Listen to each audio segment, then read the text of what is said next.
Matter का ये second topic जो गैसेस लॉ के अंतर्गत पढ़ाया जा रहा है, जिसका नेम है चार्ल्स लॉ, दिया गया है जैक्वस चार्ल्स के द्वारा 1787 में।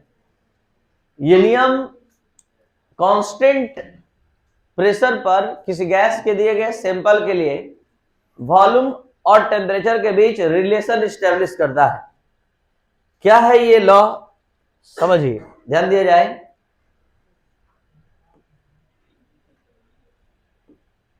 किसी गैस के दिए गए सैंपल के लिए अगर प्रेशर को कांस्टेंट रखा जाए और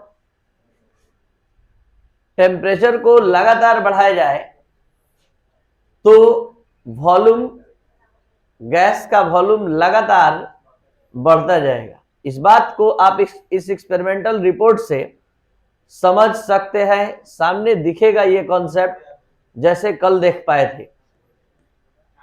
ये है कोई गैसेस सिलेंडर जिसमें गैस भरा गया है और एक पिस्टन लगाया गया है। पिस्टन को एकदम फ्री छोड़ दिया गया है, ऊपर से कोई प्रेशर नहीं, ताकि प्रेशर कांस्टेंट रहे। ना हम प्रेशर को बढ़ा रहे हैं, ना ऊपर से कोई प्रेशर दे रहे हैं, ना कम कर रहे हैं। और यहां नीचे से इस गैस को हीट करने के लिए अरेंजमेंट किया गया है, ठीक है। तो आप समझ रहे हैं कि जैसे जैसे हम हीट करेंगे गैस फैलेगा और पिस्टन को जाकर धक्का देगा, तो ये लगातार ऊपर की ओर जाएगा, तो इसका जो वॉल्यूम है वो बढ़ता जाएगा। जैसे जैसे टेम्परेचर बढ़ाएंगे वैसे वैसे वॉल्यूम क्या होगा, बढ़ेगा। इसी से कॉन्सेप्ट लेकर चार्ल्स ने अपना स्टेटमेंट दिया कि for given sample of the gas at constant pressure volume is directly proportional to temperature और एब्सोल्यूट टेम्परेचर। ये एब्सोल्यूट टेम्परेचर क्या है, टेम्परेचर भी आप बोल सकते हैं, लेकिन एब्सोल्यूट टेम्परेचर वो टेम्परेचर का स्केल है जो 0 से शुरू होता है, यानी the temperature at which volume of gas becomes 0। जिस टेम्परेचर पर किसी गैस का वॉल्यूम 0 भी हो सकता है। आपको पता होना चाहिए कि डिग्री सेल्सियस में जब आप 0 डिग्री सेल्सियस का बात करते हैं तो वहां गैस का वॉल्यूम 0 नहीं होता है। इसलिए अगर केल्विन में अगर आप लेंगे तो 0 केल्विन पर निश्चित किसी गैस का वॉल्यूम 0 होता है। तो what is absolute temperature, the temperature at which the volume of gas becomes 0।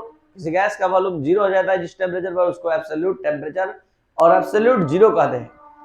Mathematically जानिए, डायरेक्ट जानिए, minus the temperature of minus 273 degree Celsius और 0 केल्विन, केल्विन में 0 केल्विन और डिग्री सेल्सियस में माइनस 273 डिग्री सेल्सियस के टेम्परेचर को ही absolute temperature कहते हैं।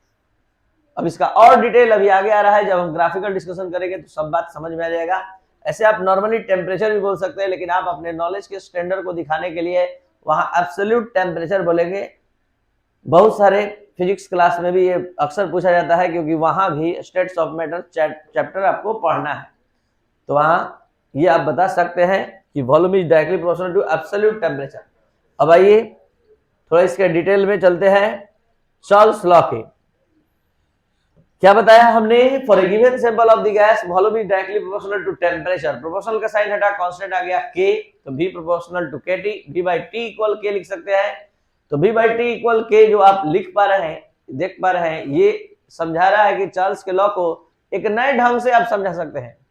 और ये आप बता सकते हैं for a given sample of the gas at constant pressure the ratio of volume and temperature is always constant. दिए गए किसी गैसेस सैंपल के लिए कांस्टेंट प्रेशर पर वॉल्यूम और टेम्परेचर का रेशियो हमेशा कांस्टेंट होता है। ये भी चार्ल्स लॉ है। और आप ऐसे भी बोल सकते हैं किसी दिए गए गैसेस सैंपल के लिए कांस्टेंट प्रेशर पर वॉल्यूम जो होता है टेम्परेचर के या एब्सोल्यूट टेम्परेचर के डायरेक्टली प्रोपोर्शनल होता है। किसी गैस के दिए गए सैंपल के लिए for given sample of the gas volume V1 हमने माना, टेम्परेचर T1, इसका फॉलो कर रहे हैं, तो V1 बाई T1 इक्वल क्या हो जाएगा, K। Equation number 1, for the same sample of the gas volume बदलकर V2 हो गया, टेम्परेचर T2 हो गया, तो V2 by T2 equal K। तो यहाँ इक्वेशन नंबर 1 और 2 को देखिए, दोनों का राइट हैंड साइड सेम है, तो लेफ्ट हैंड साइड हमने सेम कर दिया। तो क्या हो गया, from equation 1 and 2 V1 by T1 equal V2 by T2। अब हम लोग एक रिलेशन स्टेब्लिश करने जा रहे हैं, relation between relation between temperature and density. Relation between temperature and density यहां देने जा रहे हैं हम चार्ल्स के कॉन्सेप्ट के आधार पर। तो पहले चार्ल्स के लॉ के से हम क्या सीखे, according to Charles law V proportional to T, V equal क्या हो गया KT। और डेंसिटी के डिफिनेशन से हम लोग अलग से जानते हैं कि density equal mass by volume. तो यहाँ V इक्वल क्या आ रहा है m/d, यहाँ भी V इक्वल आया KT, यहाँ भी V इक्वल आया m/d।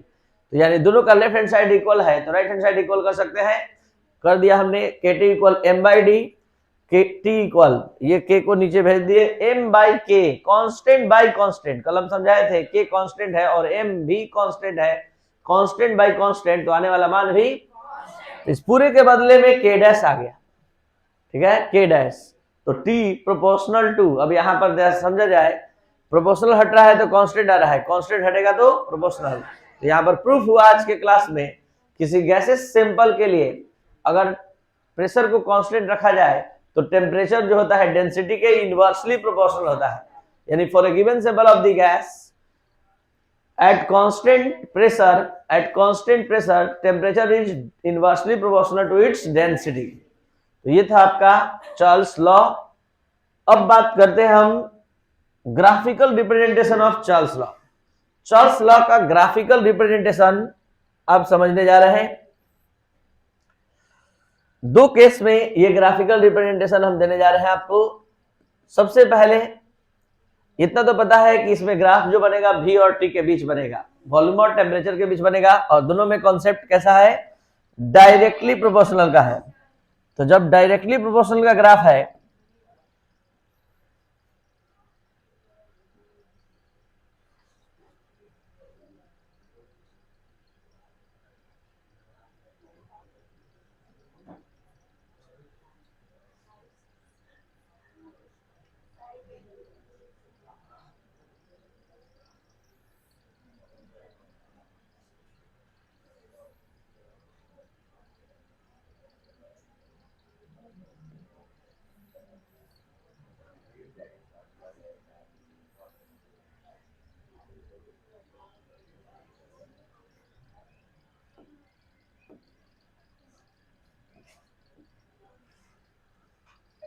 चलिए ध्यान दिया जाए, यहां हमने एक्स एक्सिस पर रिप्रेजेंट किया टेम्परेचर को और वो भी डिग्री सेल्सियस में, वाई एक्सिस पर रिप्रेजेंट किया वॉल्यूम को।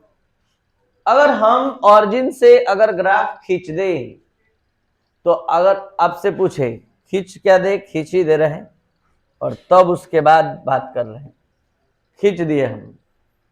अब बताइए अगर हम आपसे पूछें कि यहां पर वॉल्यूम का वैल्यू 0, टेम्परेचर का वैल्यू, केवल आप ग्राफ खींच पाए, वास्तव में ऐसा होता नहीं है कि 0 डिग्री सेल्सियस पर वॉल्यूम 0 कर दीजिएगा किसी गैस का, होता ही नहीं है।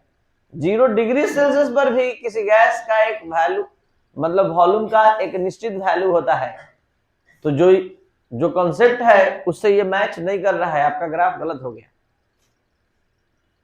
ये सही है कि आपने डायरेक्टली प्रोपोर्शनल का ग्राफ बनाया, लेकिन आपका ये ग्राफ बतला रहा है कि 0 डिग्री सेल्सियस पर गैस का वॉल्यूम जो है 0 है, जो होता ही नहीं है।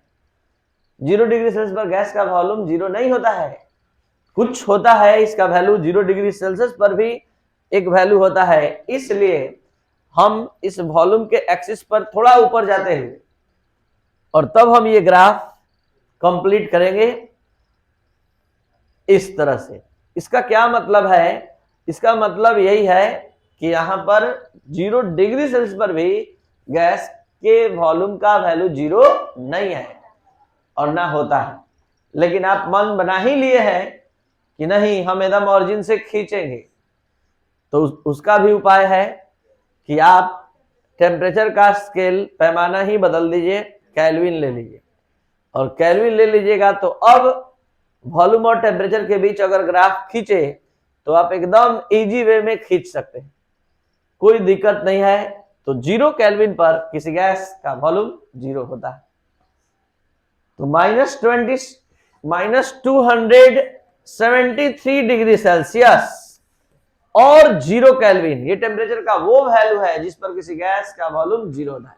तो the temperature of -273 degree Celsius और 0 kelvin is called absolute temperature और एब्सोल्यूट जीरो।